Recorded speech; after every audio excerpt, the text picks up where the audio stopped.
Hello and welcome back to the podcast. I am Lily, this is Cole, and this is a disobedient cat. Cat. Thanks. He's part of this now. Whether you want to be or not. Go away. Get. You mess things up. Yeah, you But do. you're cute. You are cute, but now my cup is full of fur. Such is life. Cheers, you know? So what are we talking about today? So today we're going back, as you can see by our decorations here, we're going back with some more D&D, specifically role-playing, and why it's good and fun to roleplay in your role-playing game. I was gonna say if you're gonna play D&D, I would hope you're gonna do some role playing because it's a role-playing game. Yeah, That's what RPG means. No, it's not rocket-propelled grenade, although... that would make Dungeons and Dragons real fun, let's be honest. Well, yeah, because imagine... Give your paladin an RPG, and that's just a whole new form of Smite. Isn't it? And it's not, oh, dragon. Okay, I'm going to launch my RPG. Roll to hit, it's target locking. Well, that's an auto success. But did you roll a 20? Yes. Okay, everybody that's behind you, make a dexterity saving throw. Why? Because Just do RPG Backblast. Just do it. Okay, you all made the save, except for who? The dwarf. You just cooked your dwarf. Aw, that was Seamus. I liked him. Yeah, well, he's gone now, unfortunately. Rest in peace, Seamus, forever. Roll for sadness. It's a 20. Yep, perfect sadness. He gets a good funeral, at least. See, that was sort of role-playing. Yeah, it was half-assed role-playing, but as you can see, role-playing's fun. And here's the thing. We kind of covered it in the last episode when we were talking about metagaming. Obviously, there are people who play the game just for the system, and that's fine. Perfectly okay. Perfectly okay, but you make sure that everybody in your group is okay with that. State your intentions before you start a campaign. Yeah, have everybody on the same page from the outset, because if you have, say you have a DM and then a party of 4, and 3 of those 4 people, excuse me, we just had some hot dogs. If you have 3 out of 4 people role playing, and one person just chucking dice and going, hit, 8 damage, it's not any fun. No.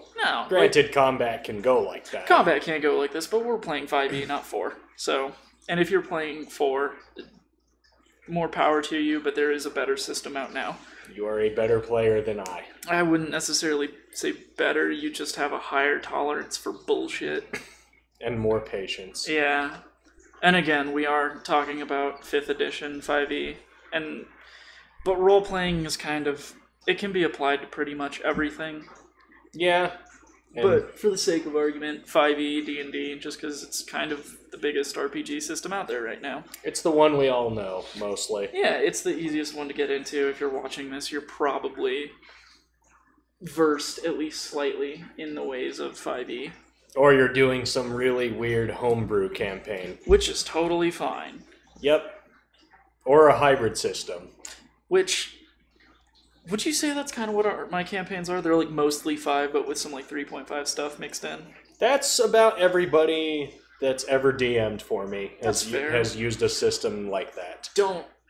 No! That's gonna be a common theme here. Yep, there's cats. He just got a drink, but he wants my drink. Yeah, that's basically everybody I've played with has used a hybrid system of 3.5 or 3... along with 5.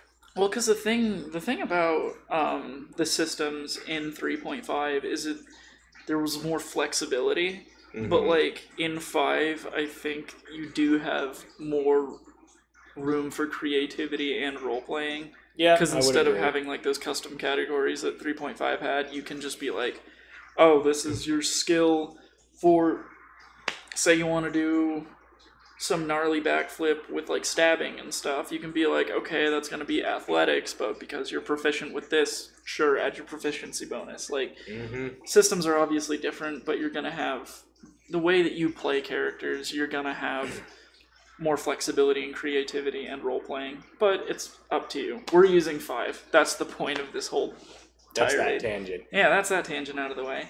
And so, as far as role-playing goes, for anybody who might not completely understand the idea of role-playing is more or less acting. You are being the character. You are getting into the headspace of your character. Right. The way I put it earlier is, and this obviously joking, because jokes are fun, you're not your character. Your character is more often than not going to be the cool stalwart hero of the land that's going to save the princess and stab the dragon. You're just some boring fuck sitting around the table chucking dice at each other and screaming when it comes up on a 1. As we sit in front of a table with books and dice, and I have screamed when it came up on a 1. Oh yeah, absolutely. My table's over there. You just can't see it because it's covered in craft stuff. And the head of my boom mic. But yeah, like, the reason a lot of people, I think, play role-playing games, one of the reasons that I play role-playing games is it gives me that opportunity that I don't get as often anymore, that I'm not in, like, high school or college anymore. It's just, I like to not be myself, because me sucks sometimes. Yeah, it's fun to feel some empowerment and be something you're not. Like, to be either whatever you want to be. If you want to be the dashing hero that saves the day, or if you want to be the evil villain that's going to rule the land. Or even the sneaky rogue that cuts throats and purses on the streets of a oceanside city. I am not Batman, but I brood like him. I stand on gargoyles in the night, I'm not Batman. Nor Spawn. But maybe a little bit of Spawn. That's definitely a thing. A little bit of Spawn, you know? Yeah.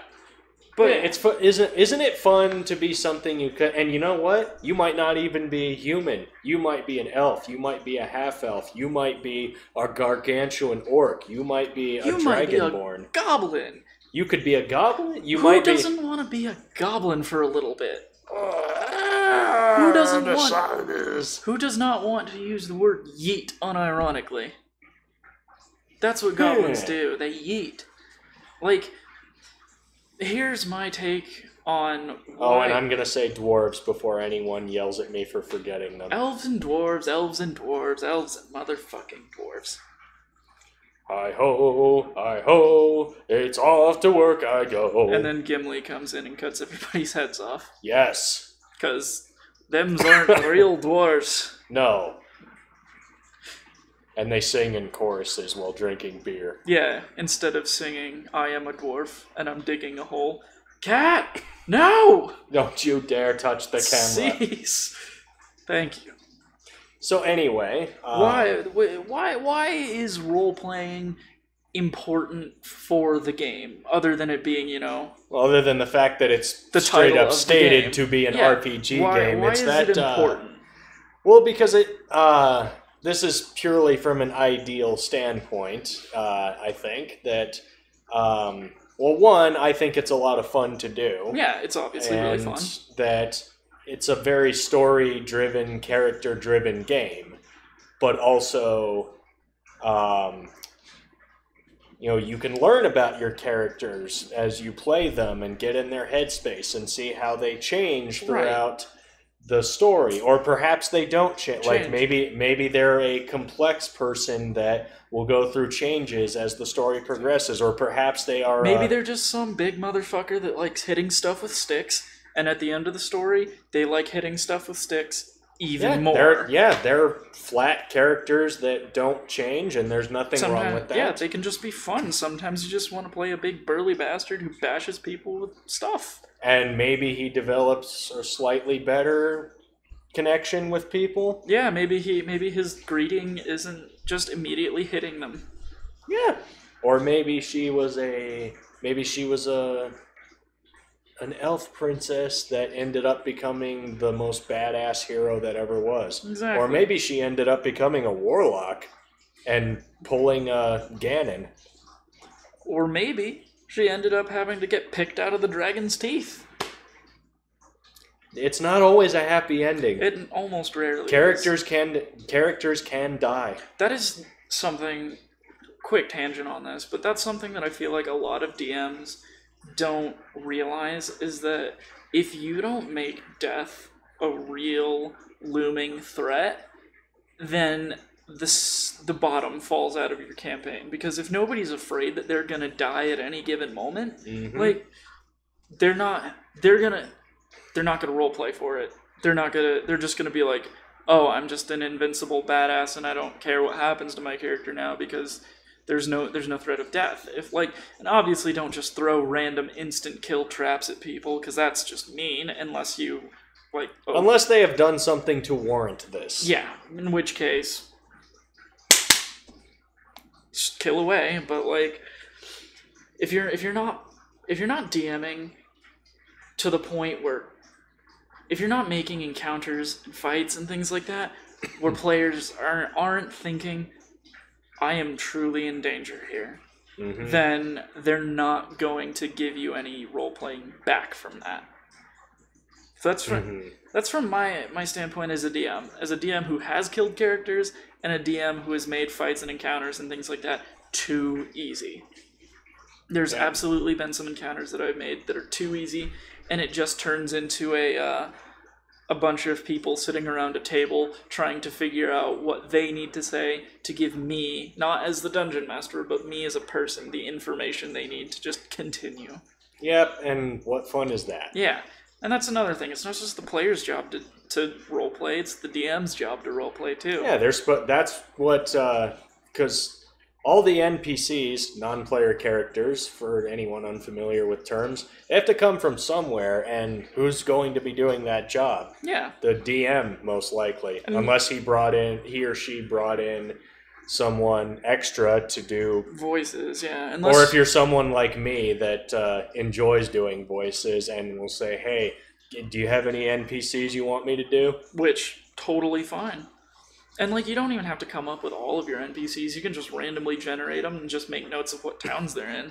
Yep. Or you could even do, a Pokemon-style thing where Nurse Joy is in every single town, and you can just say it's her billion twin sisters. Yep. And another... I was brought up on D&D to encourage role-playing because more often than not, I find a decent amount of DMs will actually reward you for role-playing. For good role-playing. Sometimes I once wrote out a eulogy in character for I believe it was a post-big battle in a city where a lot of good people died and a lot of important people died. And so rather than just, I'm going to go up there and say, this is a sad day or whatever. I'm sad. My friend is dead. I actually wrote out a speech and even brought dramatic background music for it. Yeah. And gave a speech in character. And I think I ended up getting 500 extra XP for that, just for the detail to role playing. I think my favorite thing that I've done with that, as for a story or me as a player, because I rarely get to be a player anymore, which is fine. I like DMing, but sometimes being a player is nice. I was playing as my gnome bard, I think it was my neutral evil gnome bard, Reddlepop Cobblelob. Ton of fun, such a fun character to play. In the first session I had with her, I was with the established party because I came in halfway through the campaign. We all walked into the king's chambers, and he was... what did the DM say he was doing? I think he said he was, kind of dozing off on his throne, and my bard's, instrument of choice was a horn carved from a mammoth tusk. So I walk in. That sounds awesome. It was so rad. It was gifted to her by the gods themselves, because we rolled... That was something... I don't have the book here, but it was something that we rolled out of Xanathar's Guide to Everything. We did completely randomly generated characters, which is a ton of fun. If you have Xanathar's, do it. Get the books. Seriously, the books are so nice to have. Obviously you can find it all in D&D and Beyond, but I like having the physical books, but that's totally up to you. But we walk in, the king's dozing away on his throne room, and I was like, I'd like to announce our presence with my big old horn. And the DM just looks at me like, what are you planning? Why are you doing this? And he's like, all right, roll performance. Nat 20 on performance. Yay! Whop, big ol' honk and bonk on my horn. King wakes up and goes, why? And then even simple things like this can make or break a scenario if I had just not said anything. Like, even, like, in character, like, I didn't say anything in character. Do you know what my character did? My character went, because that's what she does. She's a piece of shit that annoys everyone. And my DM just looked at me and said, 10 XP. You can, even just little things like that, you can learn things about your character that you didn't even know about your character when you were making them up. And that's called development. It is. Another thing is immersion. Like, if you're role-playing and you're talking to the other players around the table in character, it's fun. It's so much fun. And, like, it'll break up the monotony of, let's go here. I want to roll to search this thing. I want to roll to steal this thing. I'm going to roll to drag this player out of the bar. Yeah. For goblin yeeting. And then the other thing is just like, instead, and this can go for players and DMs. Obviously, you're going to have to say what the numbers on your rolls are and things, but, like, don't just say, I want to hit it with my sword, and then roll. Because you can hit anything with a sword. You want to say, like, I hoist my weapon above my head and slash down at the beast. And obviously, if the fight's dragging on a little bit, it's okay to kind of come out of that and just be like, oh, I'm going to hit it with my sword. Because if you have somebody who's being all bombastic and raw and sure, but you've been in a fight for an hour and a half, that's can happen. It has happened. That can start to wear on you a little bit. And it's a matter of knowing when to continue with that fun, bombastic nature of the way you're playing. Mm-hmm. And also, like, role-playing sections and combat sections are kind of different things, too. Yeah, because role-playing sections are going to be more just walking around the city, interacting with NPCs. You can role-play in combat a bit. You are allowed, up to, like, 15 words or something? I think it depends on the system, but I think in 5e it's like 15 words. It's 15 or 5. I don't remember which. I think off the top of my head. Yeah, because you get movement, action, bonus action, and then I think it also depends on your DM too. They may or may not allow. I usually just say like a short sentence. That's fair. And if it's something that I determine that the person, monster, being you're fighting would respond to, then that can kind of extend. And more often than not, like a good example of role playing during combat that would not be detrimental to it would be something like the first character I ever rolled was a witch hunting paladin who, when encountered with a coven a decent way through the game, decided to, with a trident, hoist over a cauldron of boiling body parts. Oh dear. And I think there was 3 or 4 behind the cauldron, and this character had a pretty good strength number. Sure. So basically could not have failed this. Right. And so before doing so, I elected to say in character something because of what the trident was and the cauldron was and heat and flame and stuff like that. By iron and fire! And I hoist and dead witches. And there you go. That is a perfect example of in-combat role-playing. Or perhaps if you're about to deliver a final kill on something, you can do a one-liner. You can elect it like or something like from that movie Kung Fury when he smashes those Nazis at the gates with a whole ass Panzer and he's just like, "Thank you." There you go. Yep. So you can do one-liners like that, or basically, perhaps you could. Basically, what I'm saying is play Kung Fury in a campaign. Be a monk and play Kung Fury. I assure you, that'll be just play Kung Fury. I kind of want to do that now. Me too. Or the last character I played was Angus Mcraven, who was a Scottish fighting monk that did nothing but punch people, drink and play bagpipes. Yep. Which is like the only classy thing he was good at was playing pipes. He had a negative intelligence mod. Hey, and technically in 5e, like, you're not supposed to go below a 0, but like... But he did. It's so much more fun. That is how poorly I rolled. Dude, for that stuff. I played a pirate with a negative intelligence mod, I think. I think he had like an 8 or 9 intelligence. Mm-hmm. And I know Rettle Pop Cobbleob, my gnome, she had a -strength. I mean, she's a tiny little gnome, so like, and I made her war horns, like, I had her like get it fitted with spikes, so she could like bash people with it. But the DM's like, okay, it's way bigger than you, so like strength check, and I'm like, fuck, damn it. Oh, what was I gonna say? Oh, if you're looking for a good example of like in combat role playing, bards. Yeah, because bards are gonna constantly be using vicious mockery, and if you want a good example of this, watch Critical Role. It's not who's the guy that plays the bard in the first season of Critical Role? His name's Max something. I can't remember. But every time he used Vicious Mockery or like used Bardic Inspiration or something like that, he would come up with a little like jingle or a little fun little jab for the enemy or something like that.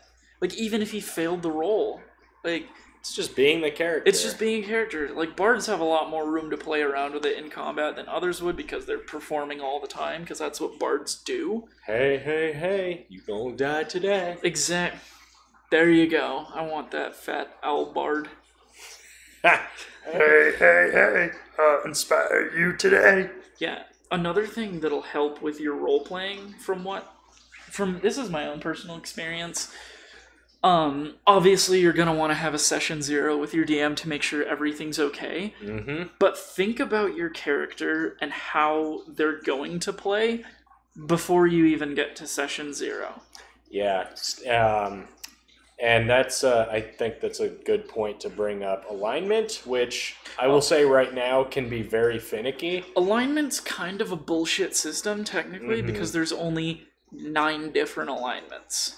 Which, you know... Do you want to go through alignments and, like, kind of how to roleplay them? Or like yeah, and again, why not? But keep in mind, this can be very shifty. So you have your 3 overall sections. You have good, neutral, and chaotic. Evil. Is it chaotic? Or no, yeah, good, neutral, evil, and then you have your lawful, neutral, and chaotic. That's what it is. So chaotic good, neutral good, lawful good, chaotic evil, neutral evil, lawful evil, true neutral, lawful neutral, chaotic neutral. Yeah, and so... Do you want to start, like, in the top right of that with the lawful good? Yeah, so to put that into perspective, a lawful good character would be your... Paladins, most often. Yeah, your paladin, your cleric, archetypal paladin sort of character, like, oh, I fight for truth, justice, and the Middle-earth way. And so this is where your alignment can get kind of finicky. Because lawful good doesn't necessarily mean following the laws of the land. Especially if you're a paladin. Because it's like, hey, I'm a paladin of what's a deity that a paladin would follow? Like Tyr, god of justice or whatever? Tyr, Athena, Anubis. Yeah, any of those. Like, technically, let's use Tyr, because Tyr's technically like a good deity. Not that there are really any good deities in the Forgotten Realms, but if you're playing a lawful good paladin that serves Tyr, 9 times out of 10, you're not even gonna be like you're not. 9 times out of 10, when I see people playing a paladin, they're playing a broom up the ass, follow all the rules. Basically, when people play a lawful good paladin, it is their excuse to start rules lawyering. Or like being a dick in character to other players because I'm lawful good, follow the rules. No. A good way to play lawful good is your own personal, like, code of conduct as a paladin, like, even a cleric, whatever laws that your god has in place. You couldn't give a fuck about whatever these these cities of hedonism and tyranny, like, who cares about their laws? Stay true to your own code. Yeah, what a good example for that, what if you come across a city where they eat and murder the elderly and children for the season of the witch or something? In that city, that's the rule. That's acceptable. Yeah. But you as a paladin of justice may see that as an injustice. So to you, the lawful good is, well, I must stop these weirdos killing children and old people and eating them. But in that society, that's the accepted and okay way of life. So another good way of putting it is, if you've played 3.5, lawful good is going to be like your 3.5 crusader. Yep. You're going to be wanting to spread your personal law of the laws just across the entire land. Honestly, I think following the letter of the law rather than the spirit of the law is going to be like your lawful neutral. They're going to be the kind that just follows the letter of the law wherever they are, because that's going to be kind of more of like a cleric thing to do, or like maybe even an oathbreaker paladin. And then lawful evil, that's going to be following the law no matter what. If the law is like littering is an instant execution, you're gonna see like a 6-year-old girl throw her lollipop wrapper on the ground and just halberd her head off. That is technically lawful evil. That is a good way to play that. And if somebody says, hey, why'd you fucking do that? And it's like, nope, it's death penalty. That's the law. That's the law. Because the king said so. That's also going to be like your Hell Knights and things like that. So Hell Knights are cool. Dude, Hell Knights are so rad, and they're so fun to roleplay. Because they are lawful evil, so... Yep, but at the same time, if you have a character developing as the story goes on, you might... Your alignment can change! Your alignment can change, and who knows, you might have you might be a deep, complex character that has a certain mentality on the outside, but, you know, maybe you have a soft spot for puppies and cats. Yeah, that's... looking... You know, you might not get... You might murder a person without a second thought, but you might go out of your way to save animals. So something. A druid. Yes. Yeah, look in your player's handbooks. They've got your bonds, your flaws, all that stuff. Those are important. You can make up your own. Like, just your character has to be more than just... When asked about a character, you kind of want to be in that role-playing mindset when describing your character, too. Yeah, and... You can't just be like... I'm playing an Elven Ranger, because if you're playing an Elven Ranger, you're boring. If you're playing a Ranger, you're Godspeed to you. Rangers suck.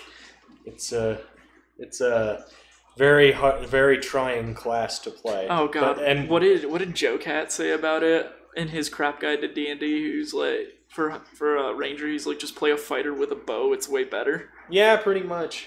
You don't take nearly as many of the debuffs that go with it either. But yeah, back to alignments. I think true neutral is the hardest one to play. Yeah, because that's that's gonna be a true neutral is gonna be somebody that just kind of. How do you even play true neutral? I'm thinking about it and I can't even come up with a good example for it. The closest thing I could think of, and this is probably not entirely correct, is the Heisei era Godzilla, where he's not really... He's kind of a creature out of place and lost in society, just trying to survive, but, you know, will attack if antagonized, or if there are creatures more dangerous than himself. Right.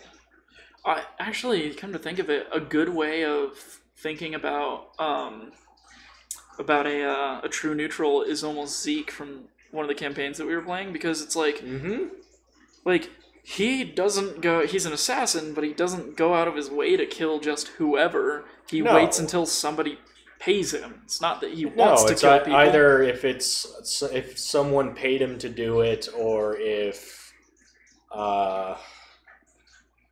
Or if, someone attacks him. Yeah, like, he's pretty much just going through life trying to keep to himself, but, like, just... True neutral's a hard one to do. If you're picking true neutral, be very sure with what you're doing. Then chaotic neutral's really easy, because that gives you a lot of wiggle room. Yep. That just means... Chaotic neutral bards are pretty fun to play, just because then you can kind of take it in any direction. It's really easy, too, because if you have, like, a two-sided conflict, or...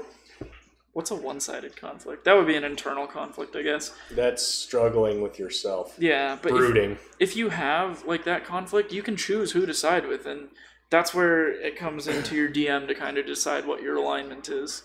Yeah, well, and if you think about, too, as far as alignments go, Star Wars would be a fantastic example of, the narrative plays up the Jedi to be the good guys and the Sith to be evil. Yeah. However, if you think about how dogmatic and narrow-viewed the Jedi can be versus, the Sith are a little more lax about certain things, But they also kill indiscriminately. True. So it's kind of like, okay, well, you can't do this and you can't do this and you can't do that. Like, this is the law, this is the rule. Whereas someone that followed that code completely may actually be a little in over their head and might not be doing as much good as they think. Which is why Grey Jedi are awesome. Yeah.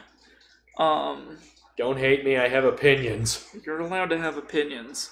Do you have opinions? Put them in the comments. Hate, hate, hate, hate, hate. Yep, I simply hate. Evil. Playing evil is so easy, though. Oh, yeah, because... we brought up Lawful Evil earlier. Neutral evil is basically just... You're going to be taking the evil option when presented. You're not going to go out of your way to do it.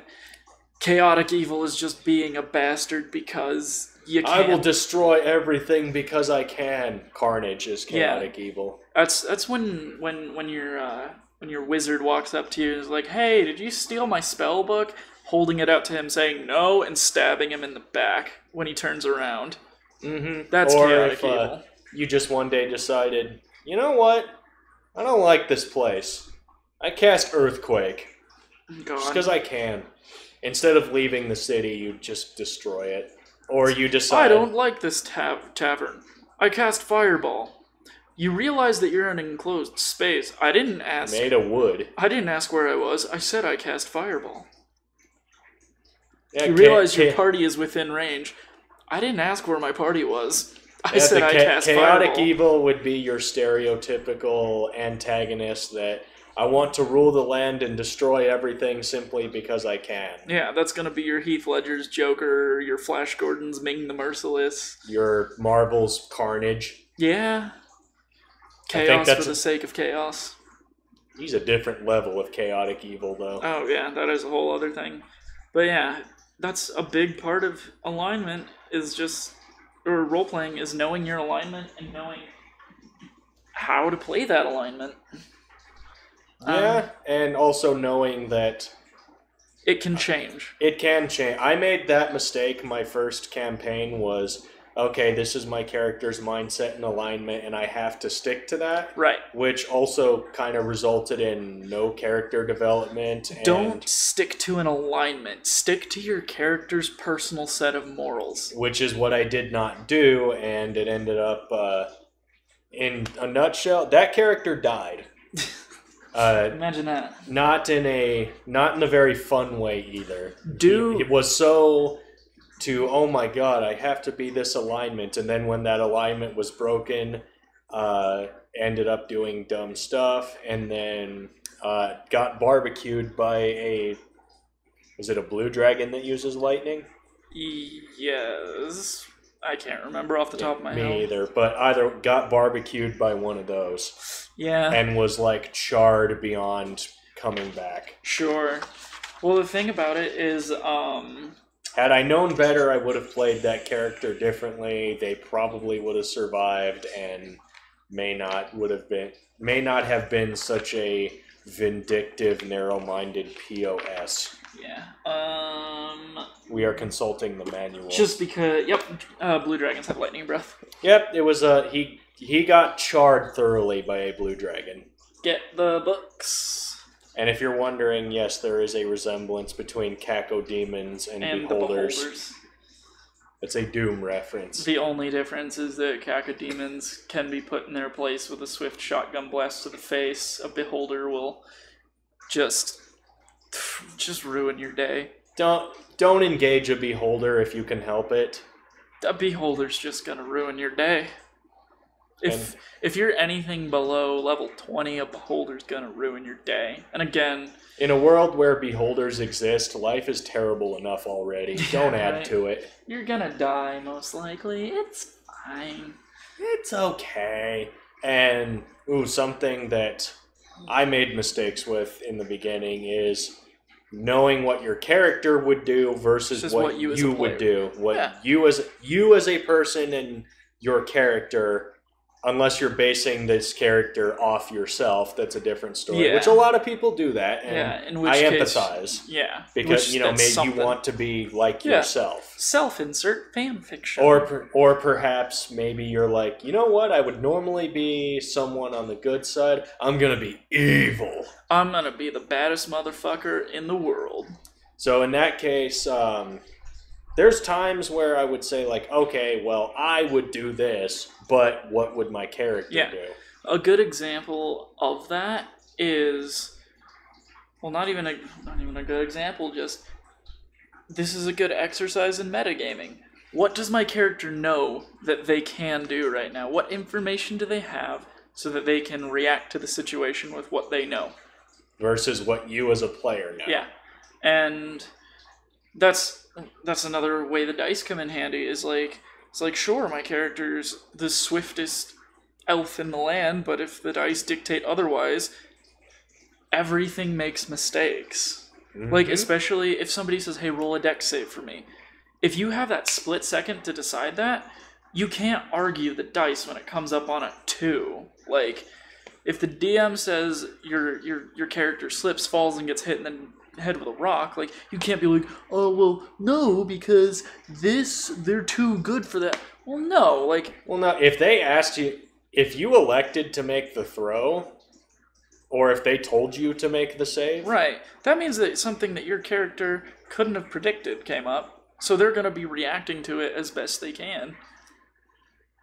Yeah, and that's... my assassin character, Zeke, was... Didn't he throw out his back once? Yeah, he was old by D&D standards. If you live to the ripe old age of 35, when most people die from bubonic plague and at dysentery. the age of 15, which in the Forgotten Realms is known as middle-aged. We're ancient. Yeah. Not only did he throw out his back, but there was a point where, being an assassin, he'd seen a lot of things, and had heard of Captain Tobias' fate. Yeah. But had never laid eyes on him. And that was something, when Captain Fate came up in conversation with an NPC, I rolled, like, okay... History check. Do I know anything about this guy? Yeah, do I know anything? Like, okay, this is a big, bad, notorious pirate captain. I'm an assassin. It's part of my job to, as a character, to know things about big, notorious baddies. Yeah. But I can't get, like, I don't, like, okay, you know what? May I make a check to see if I know anything about this guy, or if I've heard of him? And basically the dice dictated, you've never met him, but you've heard tales. You have absolutely heard of tales, and you can like, hearsay from several different places. You can basically piece together what's likely fact and what's more fiction and wives' tales. Yeah. A good way of role-playing, and this comes from somebody with a theater background, is the art of improv, which, that's what D&D is. It's a ton of improv, unless, of course, you have, like, preset responses to things, which, like, unless you're a bard and you are just writing out one-liners, like, why would you be doing that? Because you grew up watching 80s and 90s action movies. I guess. But where you sorry. I just broke the game. You just broke me. Sorry. Use the improv rule of yes and, because that's going to take your role-playing game to a whole nother level, I assure you. Because if an NPC asks you a question, say, like, you go into the blacksmith shop and you're like, I want the sharpest sword in the land. And then the blacksmith asks, yeah, what are you going to do with it? It's like, I'm going to fight monsters. What kind of monsters are you going to fight? None of your damn business. There you go. It's just that prompt of getting into your character's head. How does your character act when they're interacting with a shopkeeper? I've had characters that literally walk into the shop and go, give that, here's money, don't care how much, give, leave. Then there are people that take the front door off the hinges, throw it at the shopkeeper, toss a coin on the counter for their troubles, and just leave. Is that considered breaking and entering? I think that's just considered breaking. Because if the shop was open... That's true. Or it could be, your character might be the type who is something of a pinchfist and may want to talk the asking price down. Yeah, like... You might try to haggle. Yeah, you can do sometimes even me as a DM, if the character makes a really good point in character, I won't even make them roll a persuasion check. Like, sometimes the NPC is either A, just that dumb, or B, they'll be like, yeah, that's reasonable, I can give you a discount. And that, with role-playing, that could sometimes be better than dice rolling, because, say, for example, you roll a persuade, and you fail miserably, but what if you still make a really good point? Yeah. Like, sometimes there have been people who have made dog shit rolls, as long as it's not an at one, because that's an auto fail, because the rule of cool. Also, that's another role-playing thing, is the rule of cool, which, if you don't know what the rule of cool is, then you're not truly living.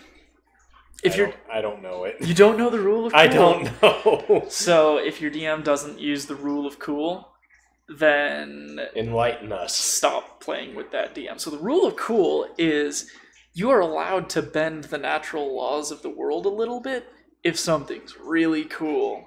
Say, so you know how when you're fighting something and you're landing the killing blow on it, and I say, how do you want it? And you give me a description. The rule of cool is something like you're standing on the second floor of the of this dungeon arena, and there's the big bad in the middle of it, and you're like, it's like, all right, you hit him, how do you want it? And then you say, I'm gonna jump off the balcony, swing on the chandelier, do a triple backflip, and cleave him in two. You're gonna do an action scene. Yeah, that's not possible unless you're like amazing.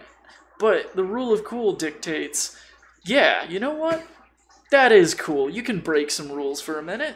Yeah, well, because it's supposed to be fun. Yeah, that's really the point we're getting at. Role-playing is here for your benefit and enjoyment. It's gonna up the fun factor of your game if everybody's doing it. And I get it. It seems a little intimidating when you first start playing role-playing games. Especially if you're new playing with people that have played before. Yeah. But that's another thing. If you are an experienced player, then, like, roleplay at people.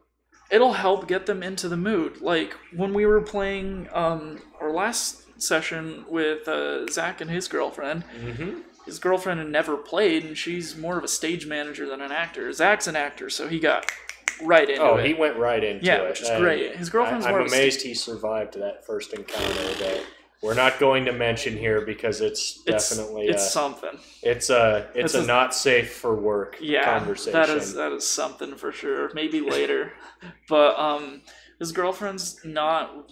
She's not. I mean, she's obviously into the theater and everything, but she's not into that like acting and role playing. But But she was doing a pretty good job of it for her first like real shot at playing D&D. And I think a lot of it has to do with you and Zach and me all role playing at her. Yeah. That's a thing as a DM that you need to do if you have new players in the game is interact with them. And get them engaged. Yeah. Because otherwise they will, especially if they're not coming from a background of being a stage person or voice acting or something anything like we that. are, something like that where it's just natural for us to get into character. Right.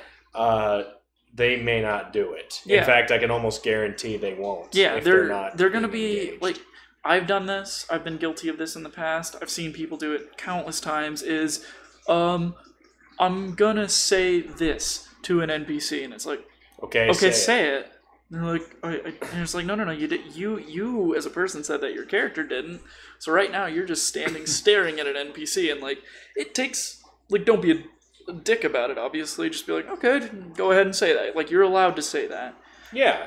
Something that I think needs to be made very, very clear when starting D&D is like when this is what I've noticed. There's a lot of confusion arises from this. Is people go, well, what do I do?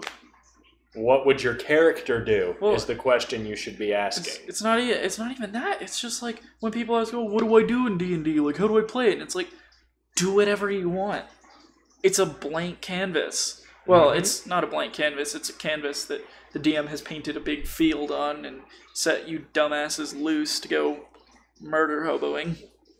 Also, murder hoboing is not.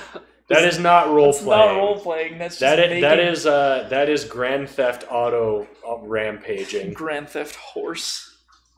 That's just making your DM's life miserable.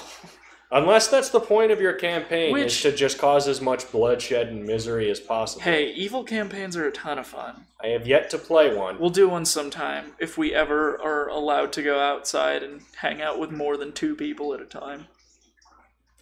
I don't want to webcam D&D stuff. It's fine sometime. Maybe we can get into, like, digital D&D and stuff later. I tried. I couldn't do it. I mean, I don't... I'm not going to knock anyone who does it like that. It's a good alternative. It's a good alternative, too. I am showing my age, but I grew up before internet was popular, so I was all about on that in-person. 28 kilobit per second dial-up. Yep. Oof. Yep. So I remember that shit. I'm old, so I AOL.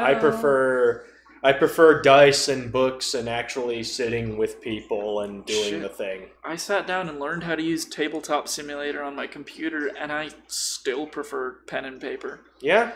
And like, it's not to say that I don't want people using like OrcPub or like World Anvil. No, if that's your option or if that's what you prefer, by all means use it. As a DM, that actually almost makes it easier for me, because even in a Google Doc, because then you can just share that with your DM if your DM uses a laptop, which I do.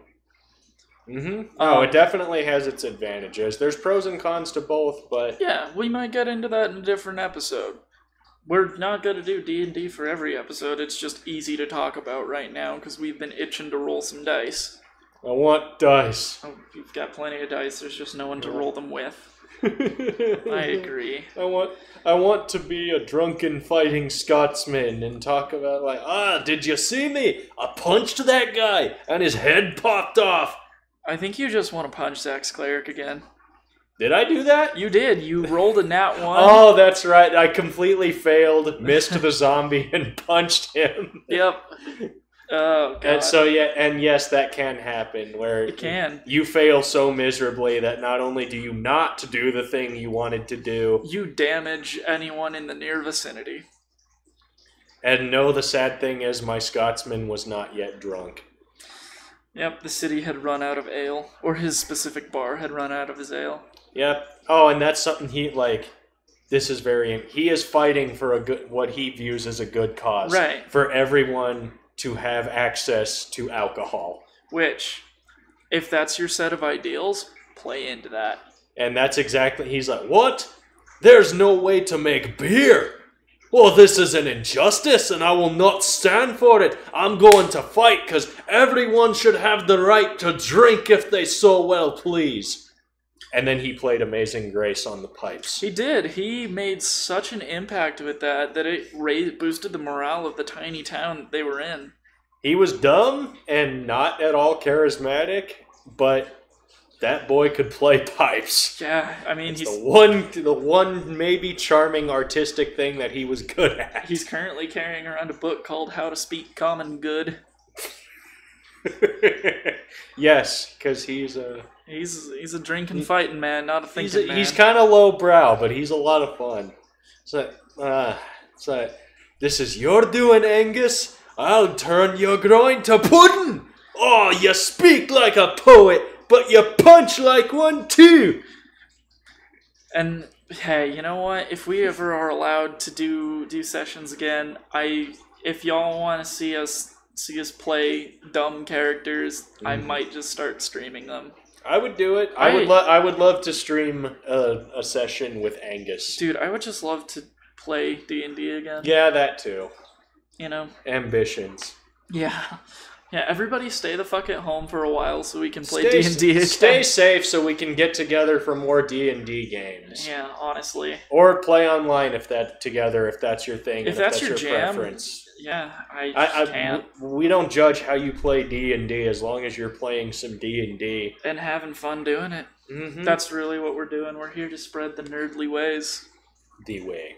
The nerdly way. The way. But yeah, I think that about wraps it up for today. Yep, get it. Do some role playing. Get into your character. Have fun with it. That's the most important thing, is to have fun. If you're not having fun, then you're not playing the game right. Or maybe it's just not your thing, and that's okay. That's too. totally fine You too. could play Warhammer instead. Hey, I'm just saying, there's not so much role playing. There's no role playing. It's a fighting game. It's a fighting tabletop game. Yeah. If you just want to fight and kill stuff, play Warhammer. I'm not knocking it. I mean, well, I'm a Warhammer player. You can't see. Oh, there you go. There's all of my dice that I roll for that. Yeah, if role playing's not your thing, play some Warhammer. You still get to kill stuff. If role playing ROLE is not your thing, then roll ROLL playing might be your thing, and that's all you do in Warhammer. So roll them dice. Golden puns. Still love Warhammer though. Oh, it's great. I love the minis and the characters. Oh yeah, it's a ton of fun. They're fantastic. Yeah. I wish I had more money for another hobby. Dude, I wish get into it. I wish that Games Workshop was shipping to the US right now. They're not? Well, I guess that makes sense. Well, I mean, they're shipping to most European countries right now, which is good for them. They have a whole new protocol with their warehouses and factories and stuff, so everybody stays safe, which good for them. Yeah, that makes sense. That's a bummer, but at the least they're being safe about it. Yeah, good on you, Games Workshop, and like their digital stuff, so you can still get codexes and everything for a PDF download, which is pretty rad.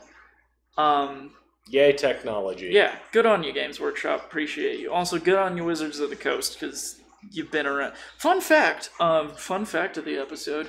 Did you know that Games Workshop is actually used to be affiliated with Wizards of the Coast? I did not. They were the sole purveyor of Dungeons and Dragons miniatures when Dungeons and Dragons first became a thing. Well, in England at least. All right. And then people got a bunch of when people would just have a bunch of miniatures that they bought laying around, Games Workshop said, "Hey, bring all your miniatures that you're not using to our store. We've got some tables set up and you can have big epic battles with all of your miniatures." And thus was born Warhammer. By the beard of Gygax! If you know what that means. Then you're either an old school D&D nerd or you're just a fucking nerd. Either way. Yeah, I think that pretty much wraps it up for today. Woohoo! Remember to check out Cole's stuff, Dr. Pinchfist, Budget Gear Science, whatever we're calling it now. We actually hung up some of his artwork today right here. Character. Yeah. Artwork by Rob Hicks of Spiral 8 Comics. Yeah. Go check out his stuff. Hooded Cobra and Succubus. I'll link all that stuff in the description. Colors by Jesse Heege. Yeah, be sure to send me all that so I know what to link where. Absolutely. Yeah, I can write, I can't draw to save my life. I used to be able to, but very out of practice now. Yeah, so be it. But yeah, thanks everybody for watching, and tune in next time. We may do D&D, we might do something else. Who knows? So many subjects. Cool. Bye! See ya!